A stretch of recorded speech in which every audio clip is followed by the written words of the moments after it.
Our project VitalBits is split into two parts. I'm going to be talking about the fighter portion. So if you go to our splash page, you can pick either option. So when I click on this, the point of the fighter portion of our visualization is to compare yourself and your Twitter stats versus the people that you follow in real time. So once you sign in, it will start to compare you against people who have tweeted recently.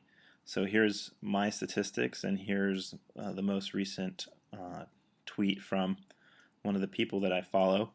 And the application visualizes the length of the tweet, how many followers that person has, and how many tweets they've tweeted overall. As you can see here, his stats kind of beat mine out. I tend to follow people that have better statistics than me, so it declares him the winner.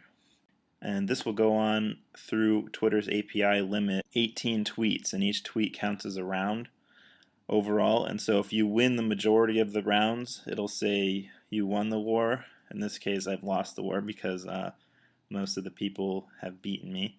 One of the other cool features we were able to implement is details on demand. So if you hover over an @ message, it'll actually show you some details about that person. So that's kind of a quick overview of how this portion of the application works, and I hope you get to try it out. So we just showed you the Fighter application. Now I'll show you the Thinker application. And what we're trying to do here is come up with a fun, intuitive way to navigate through your friends list, be able to compare yourself to your friends and your friends to your friends based on the stats that Twitter gives you. Now what it does is it starts by pulling a random person from Twitter, giving you their stats, how many people they're following, how many people are following them back, and how many times they've tweeted.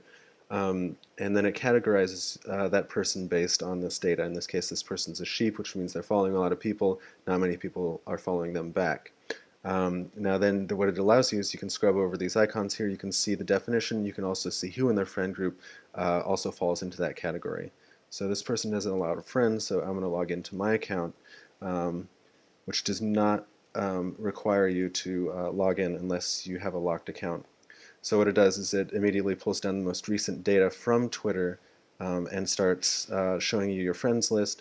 We can see down here at the bottom there's this graph which plots your followers versus the number of people following you.